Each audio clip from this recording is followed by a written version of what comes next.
Assalamualaikum warahmatullahi wabarakatuh. Hai, selamat pagi anak-anak. Jumpa lagi dengan Ibu Guru Nur Sumi. Apa kabar kalian hari ini? Semoga sehat-sehat selalu ya. Tetap semangat untuk belajar. Anak-anakku sekalian, hari ini kita akan belajar tema 4, globalisasi, subtema 2, globalisasi dan manfaatnya, pembelajaran 1. Tujuan pembelajaran kita hari ini yang pertama, menyebutkan informasi penting dan teks eksplanasi yang didengar dengan tepat. Yang kedua, menulis informasi penting dari teks eksplanasi yang didengar dalam bentuk peta pikiran dengan sistematis.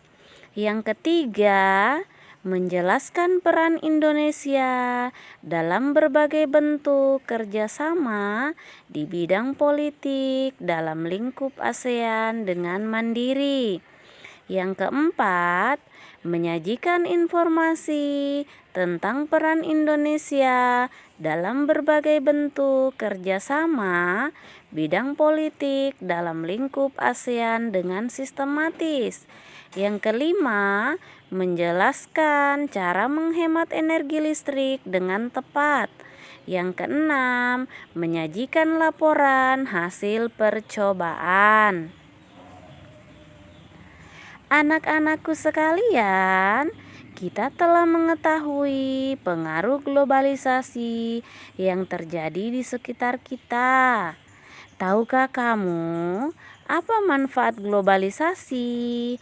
Bagaimana globalisasi dapat terjadi? Globalisasi memberikan manfaat bagi kita semuanya. Kita dapat mengetahui informasi penting dan apa yang terjadi di negara lain melalui berita-berita yang ada di televisi maupun di media internet. Nah, perhatikan gambar ini ya anak-anak. Ini adalah pertemuan APEC, di mana di sini Menteri Luar Negeri Indonesia Retno Marsudi menjadi pembicara. Dalam pertemuan tingkat menteri negara-negara Forum Kerjasama Ekonomi Asia Pasifik atau APEC di Manila, Filipina pada tanggal 17 November 2015. Nah, Retno Marsudi lahir di Semarang, Jawa Tengah pada 27 November 1962. Dia menempuh pendidikan menengah atasnya di SMA Negeri 3 Semarang sebelum akhirnya memperoleh gelar S1-nya di Universitas Gadjah Mada, Yogyakarta. Pada tahun 1985, ia lalu memperoleh gelar S2 Hukum Uni Eropa di Haagse High School, Belanda. Anak-anakku yang hebat, selain Retno Marsudi yang menjadi pembicara pada pertemuan APEC, di sini hadir beberapa kepala negara ya, sebanyak 21 dari negara-negara Asia Pasifik, termaksud Presiden Amerika Serikat Barack Obama, Presiden Tiongkok Xi Jinping, Presiden Rusia Vladimir Putin, Presiden Indonesia Jokowi, dan Perdana Menteri Jepang Shinzo Abe.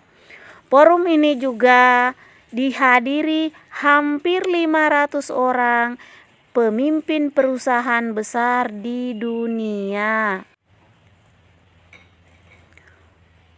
Selama forum ini berlangsung, isu-isu ekonomi dunia dikemukakan. Presiden Jokowi mengakui Indonesia memiliki daya tarik cukup kuat dari para pemimpin dunia. Mereka saling memberi pengaruh, khususnya terhadap Indonesia. Indonesia tidak terpengaruh adanya tarik-menarik kepentingan para pemimpin dunia. Indonesia bersikap dalam posisi di tengah dan menempatkan politik luar negeri bebas aktif sebagaimana amanat konstitusi. Indonesia di era globalisasi sekarang ini menjadi satu negara yang menjadi rebutan dunia, terutama para peserta APEC. Pasalnya, Indonesia punya posisi strategis di kawasan ASEAN dan Asia serta dunia. Anak-anakku yang hebat, bagaimana berita tentang pertemuan tingkat menteri APEC tersebut dapat disiarkan ke semua negara di berbagai belahan dunia? Tentunya melalui media televisi serta internet. Anak-anakku yang hebat, apa manfaat globalisasi terhadap kerjasama Indonesia dengan negara-negara di Asia dan di dunia? Tentunya banyak sekali memberi manfaat. Salah satunya mereka bisa saling bertukar informasi agar kedua belah pihak saling menguntungkan. Nah, informasi tersebut bisa menjadi sebuah kerjasama dalam bidang sosial budaya, politik, atau bidang yang lainnya. Simak teks eksplanasi berikut ya. Bahasa Indonesia dinilai layak jadi bahasa ASEAN. Bahasa Indonesia dinilai layak menjadi bahasa ASEAN karena merupakan bahasa dari negara dengan penduduk yang besar. Bahasa Indonesia berasal dari negara dengan penduduk sekitar 250 juta. Seharusnya bisa menjadi bahasa ASEAN, kata guru besar tetap bidang linguistik Universitas Mataram, Profesor Dr. Mahsun MS, di gelar wicara internasionalisasi bahasa Indonesia di Universitas Negeri Jakarta pada hari Kamis 17 Desember 2015. Menurut Mahsun, bahasa Indonesia memang hanya memiliki 90.000 kosakata, tetapi mempunyai strategi gramatikal untuk menciptakan kata baru, sehingga bahasa Indonesia merupakan bahasa yang kaya. Misalnya, dari kata hati banyak dikembangkan menjadi mata hati, jatuh hati, patah hati, dan lainnya. Atau dari kata anak berkembang lagi menjadi peranakan, kekanakan, kanak-kanak, dan sebagainya, jelas Mahsun. Pada kesempatan yang sama, budayawan Indonesia Frans Magnus Suseno atau akrab disapa Romo Magnis menilai bahasa Indonesia layak menjadi bahasa global. Dalam bahasa Indonesia kita bisa ungkapkan apa saja. Jadi masuk akal kalau bahasa Indonesia diakui di ASEAN. Bahasa Indonesia itu sempurna tidak kaku dan bisa berkembang, ujarnya. Oleh sebab itu, ia menyayangkan semakin banyak generasi saat ini yang merasa lebih percaya diri menggunakan bahasa Inggris sebagai bahasa utama ketimbang menggunakan bahasa Indonesia. Bagi saya mengherankan orang Indonesia pakai bahasa Inggris di rumah. Kemampuan bahasa Inggris cukup dipelajari sebaik mungkin sebagai bahasa asing. Saya dukung orang kita bisa bahasa asing, bisa maju. Tetapi kalau bahasa Indonesianya sebagai bahasa ibu diganti, rasanya kosong karena tidak menyentuh ke hati. Jelas Romo Magnis yang belajar bahasa Indonesia sejak tahun 1962 itu. Nah, anak-anakku yang hebat, dari teks yang telah dibaca, apa saja topik masalah, deret penjelas, dan simpulan? Yuk kita simak bersama. Paragraf 1, topik masalah. Bahasa Indonesia layak menjadi bahasa ASEAN karena berasal dari negara yang berpenduduk besar. Paragraf kedua, deret penjelas berisi 1. Menurut Masun, bahasa Indonesia hanya memiliki 90.000 kosakata baru, sehingga bahasa Indonesia adalah bahasa yang kaya.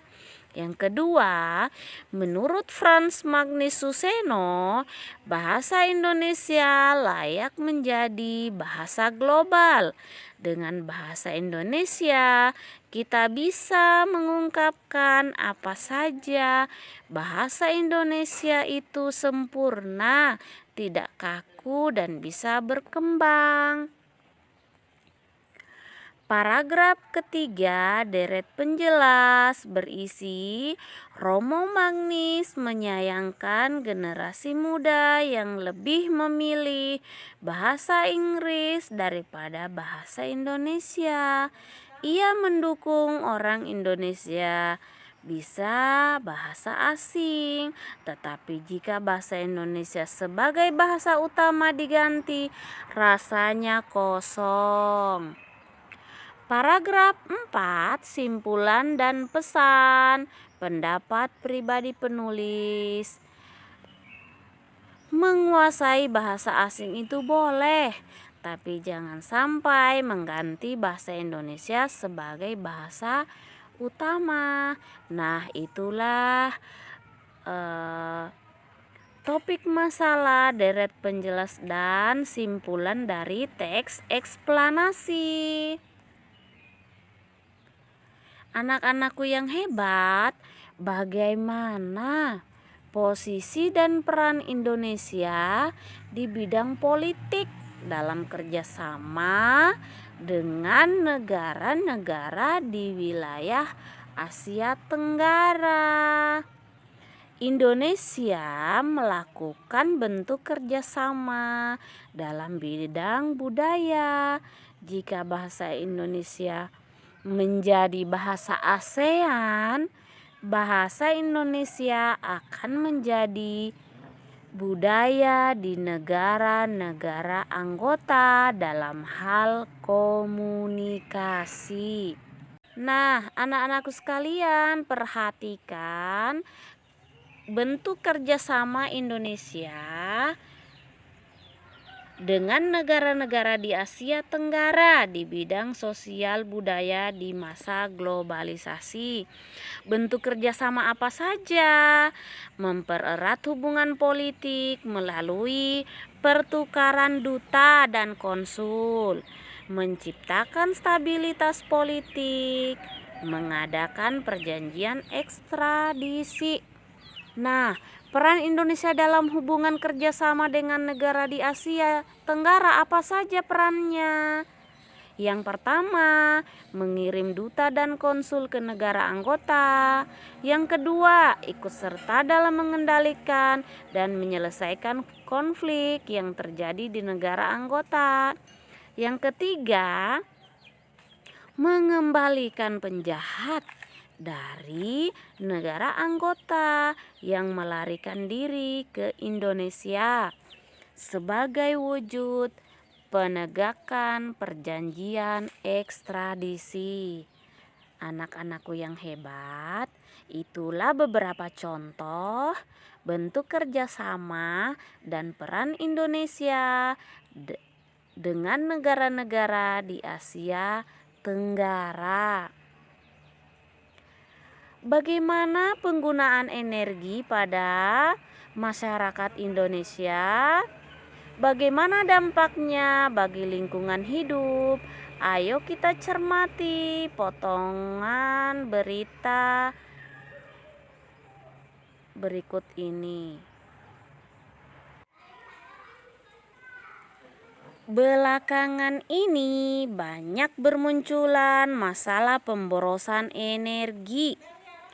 Masalah pemborosan energi secara umum sekitar 80% disebabkan oleh faktor sumber daya manusia yang kurang memahami dampak dari pemborosan energi bagi kelangsungan hidup anak cucu kita mendatang.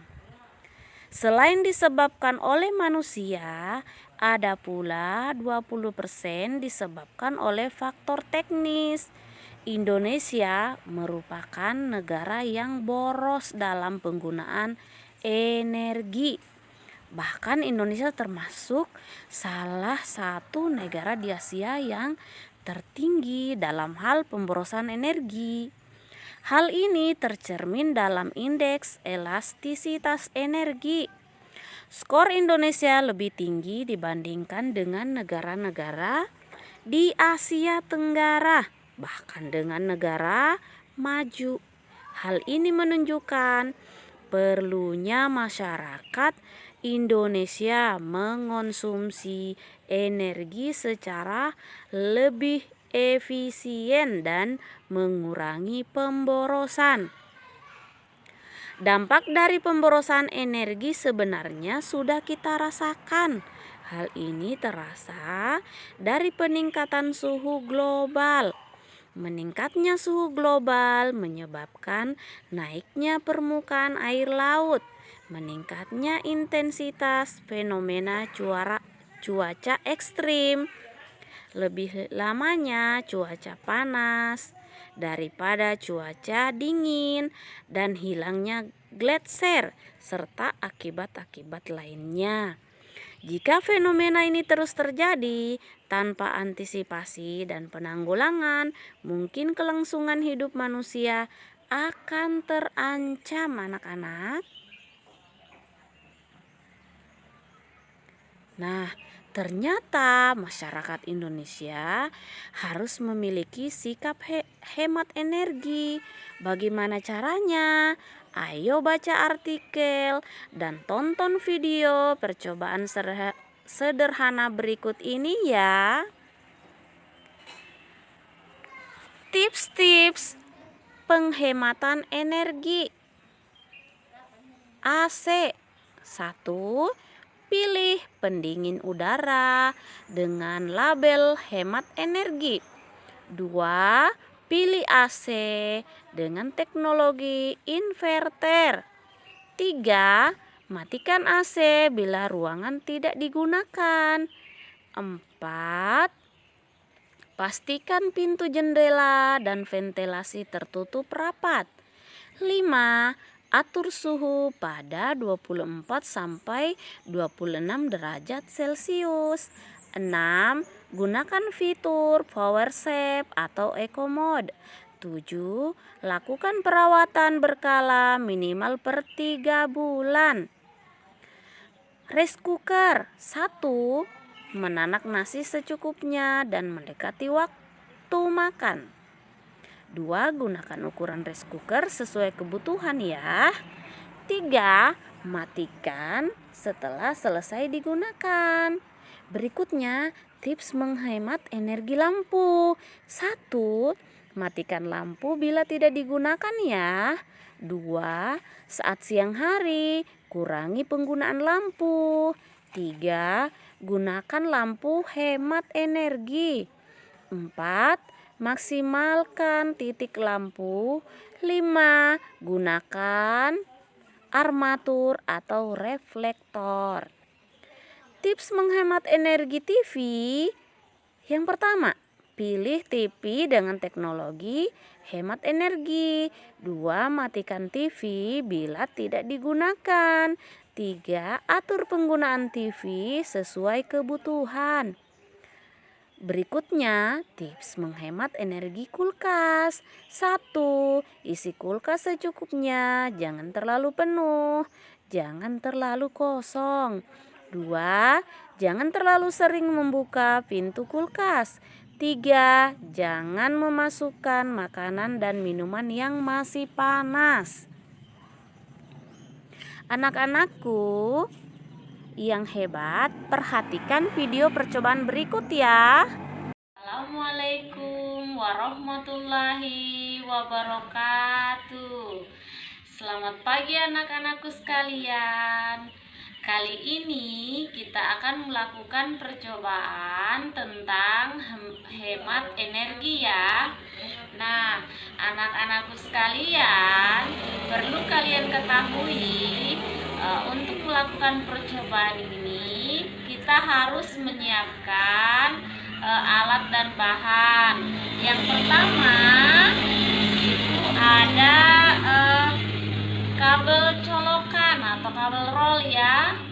Kemudian yang kedua ada fitting lampu. Terus yang ketiga ada lampu. Nah, lampu di sini ada 3 jenis ya. Ada lampu pijar atau bohlam, yang ada lampu neon, dan yang ketiga adalah lampu LED. Anak-anakku sekalian, ayo kita melakukan percobaan. Anak-anakku sekalian, langkah pertama kita colokkan kabel roll ke arus listrik. Setelah itu kita cukkan fitting lampu pada kabel roll. Sekarang kita akan memasang lampu pijarnya ke dudukan lampu atau ke fitting lampu. Nah, setelah itu kita tekan tombol on off-nya agar lampu bisa menyala. Nah, ini adalah lampu pijar atau bohlam ketika dinyalakan. Jadi dia tidak terlalu terang, kemudian warnanya agak ke kuning-kuningan. Setelah itu kita matikan saklarnya. Kemudian selanjutnya kita akan memasang lampu neon.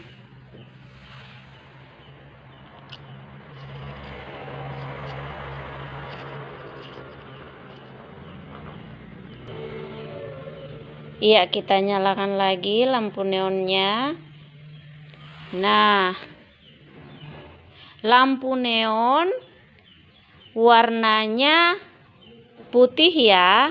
Dia lebih terang dari lampu pijar. Nah, ini adalah lampu neon ketika dinyalakan.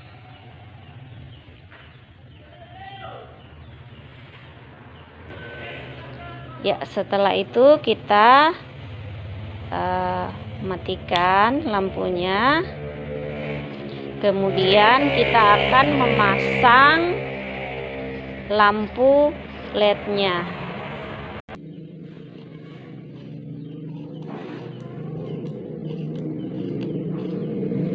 Nah, setelah itu kita nyalakan. Ya, ini adalah tampilan dari lampu LED yang dinyalakan. Jadi dia juga lebih terang, sama dengan lampu neon warnanya putih, ya, lebih terang.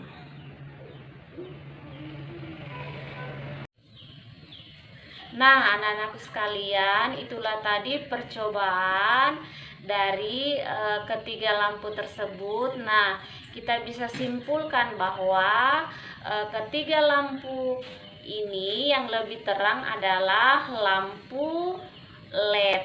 Nah, setelah dimatikan, panas lampu tersebut akan kita ketahui mana lampu tersebut yang bisa menghemat energi. Nah, ternyata lampu pijar ini tidak cepat hilang panasnya, berarti dia tidak hemat energi. Dari ketiga lampu tersebut, yang hemat energi adalah lampu LED. Ya, itulah tadi percobaan yang bisa kita buat secara sederhana ya anak-anakku. Demikianlah, wassalamualaikum warahmatullahi wabarakatuh. Nah, anak-anakku sekalian, lampu mana yang memiliki kualitas paling terang? Tentunya lampu LED ya. Lampu mana yang paling hemat energi? Lampu LED juga, karena dengan daya watt yang sama, lampu LED mampu menyala lebih terang.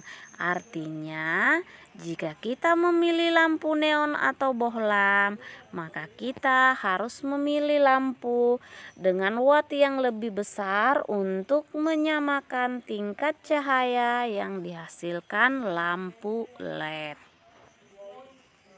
Nah, anak-anakku sekalian, bagaimana dengan dirimu?